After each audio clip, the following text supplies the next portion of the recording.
नमस्कार दोस्तों। तारीख है आज 5 अगस्त 2026, दिन बुधवार। तो चलिए आज के मुख्य समाचार में देश और दुनिया की तमाम बड़ी खबरों पर नज़र डालते हैं। आरएसएस इतिहास बदलना चाहता है, पीएम सरकार के कामों पर माफी मांगे राहुल गांधी। लोकसभा में विपक्ष के नेता राहुल गांधी ने पूर्व सांसद वाइको की किताब वाइको इन पार्लियामेंट के विमोचन कार्यक्रम में आरएसएस पर देश का इतिहास बदलने की कोशिश करने का आरोप लगाया। उन्होंने कहा कि भारत अपने इतिहास को कुचलने की कोशिश कभी बर्दाश्त नहीं करेगा। राहुल ने कहा कि छात्र रोजगार, निष्पक्ष परीक्षाओं और बेहतर शिक्षा की मांग कर रहे हैं। उन्होंने कहा कि छात्रों को पीएम की माफ़ी नहीं बल्कि सरकार के कामों पर जवाबदेही चाहिए। अयोध्या में दिखे चंपत राय कैमरा देखकर नाराज हुए। राम मंदिर चढ़ावा चोरी मामले के करीब 2 महीने बाद पूर्व महासचिव चंपत राय मंगलवार को पहली बार अयोध्या पहुंचे। तपस्वी छावनी मंदिर जाते समय उन्होंने मीडिया को फोटो वीडियो बनाने से रोकने का इशारा किया। मुलाकात के बाद परमहंस आचार्य ने बताया कि उनके अनुरोध पर चंपत राय ने अयोध्या न छोड़ने और अंतिम सांस तक वहीं रहने की बात कही। गौरतलब है कि 6 जून को सामने आए चढ़ावा चोरी मामले में अब तक 8 आरोपी गिरफ्तार हो चुके हैं। यूपी विधानसभा में हंगामा, सपा विधायक सचिन यादव पूरे सत्र के लिए निष्कासित।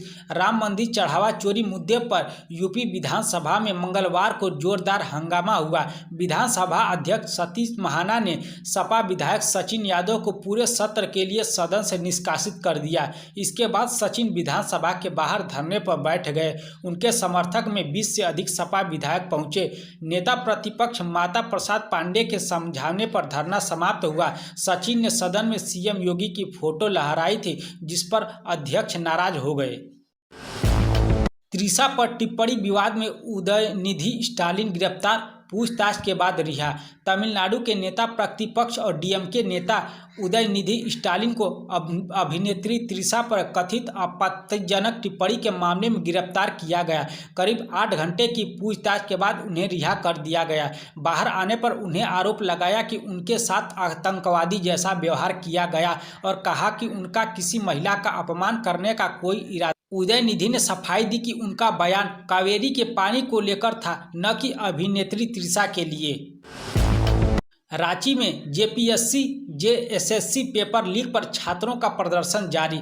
झारखंड की राजधानी रांची में जेपीएससी और जेएसएससी पेपर लीक के विरोध में छात्रों का प्रदर्शन लगातार 10वें दिन भी जारी रहा। छात्र परीक्षाएं रद्द करने और दोषियों पर कार्रवाई की मांग कर रहे हैं। राज्य सरकार ने वार्ता के लिए समिति बनाने का फैसला किया है, लेकिन अब तक कोई प्रतिनिधि छात्रों से मिलने नहीं पहुंचा। इस बीच अभ्यर्थी नेता देवेंद्र महतो तीसरे दिन भी भूख हड़ताल पर रहे। छात्रों ने 6 अगस्त को विधानसभा मार्च का ऐलान किया है।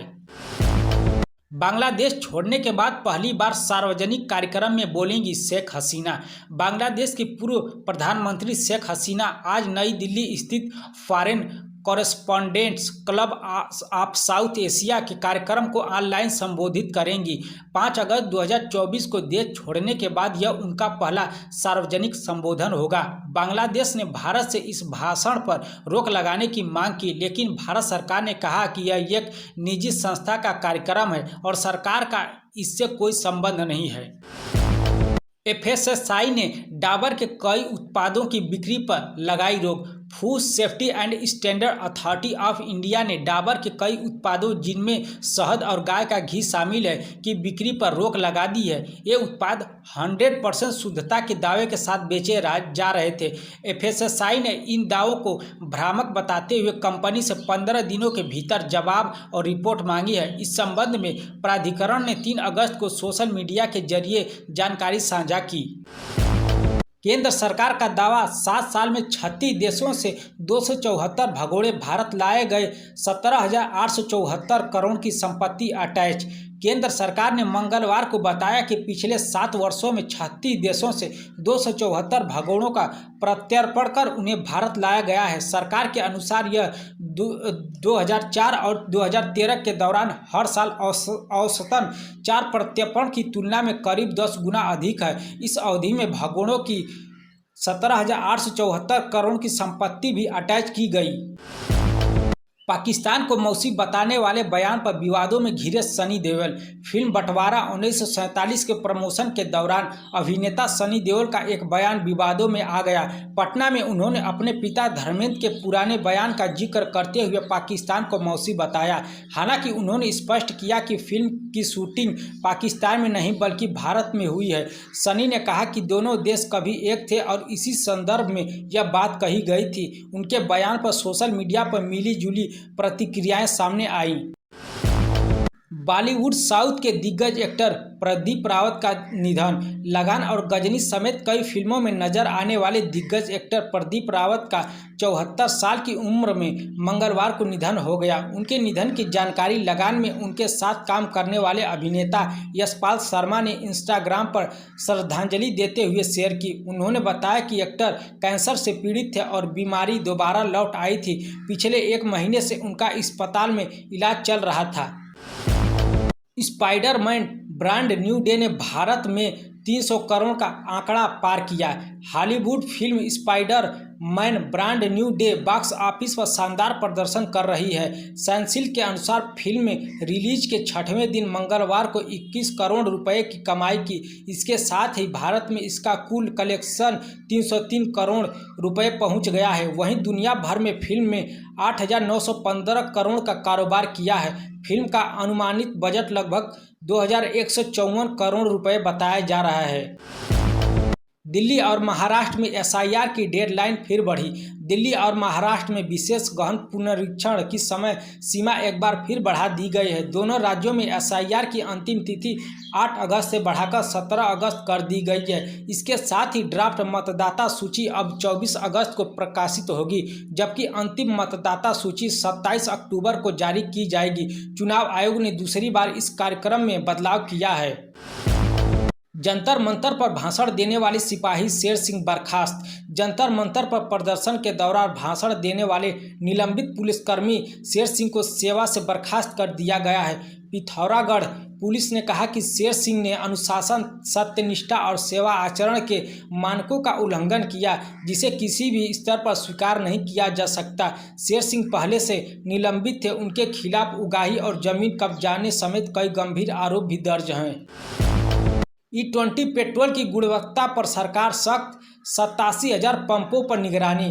पेट्रोलियम मंत्रालय ने कहा है कि E20 पेट्रोल की गुणवत्ता सुनिश्चित करने के लिए देश भर के 87,000 से अधिक पेट्रोल पंपों पर कड़ी निगरानी रखी जा रही है। मंत्रालय के अनुसार हर दिन 8 से 12 बार पानी की मौजूदगी की जांच की जाती है। अब तक 2,000 से अधिक नमूनों की जांच में मिलावट के केवल 2 मामले सामने आए, जिन पर तत्काल बिक्री रोकने की कार्रवाई की गई। यूपी में मदरसों की कामिल फाजिल डिग्री की मान्यता होगी समाप्त। उत्तर प्रदेश की योगी सरकार ने मदरसा शिक्षा परिषद अधिनियम 2004 में संशोधन के प्रस्ताव को मंजूरी दे दी है। इसके तहत राज्य के मदरसों में दी जाने वाली कामिल और फाजिल डिग्रियों की मान्यता समाप्त कर दी जाएगी। सरकार ने बताया कि यह फैसला सुप्रीम कोर्ट के आदेश के अनुपालन में लिया गया है। चूँकि इन डिग्रियों को यूजीसी की मान्यता प्राप्त नहीं थी, इसलिए उच्च शिक्षा में राष्ट्रीय मानकों और एकरूपता बनाए रखने के लिए यह कदम उठाया गया है। ट्राई का माई कॉल ऐप लॉन्च। अब यूजर्स दे सकेंगे कॉल क्वालिटी की रेटिंग।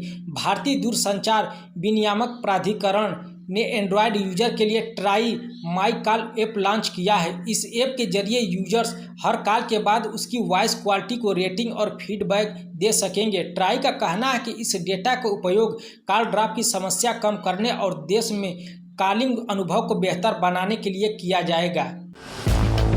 यूपीआई पेमेंट पर फिर लागू हो सकता है एमडीआर। वित्त मंत्रालय का प्रस्ताव। वित्त मंत्रालय ने डिजिटल पेमेंट से जुड़े कानूनों में बदलाव का प्रस्ताव रखा है। इसके तहत भविष्य में यूपीआई लेन देन पर मर्चेंट डिस्काउंट रेट दोबारा लागू किया जा सकता है। एमडीआर वह शुल्क है जो व्यापारी डिजिटल भुगतान प्रोसेसिंग के लिए बैंकों और पेमेंट कंपनियों को देते हैं। हालांकि सरकार के प्रस्ताव के अनुसार आम उपभोक्ताओं द्वारा यूपीआई से किए जाने वाले भुगतान पर इसका सीधा असर नहीं पड़ेगा।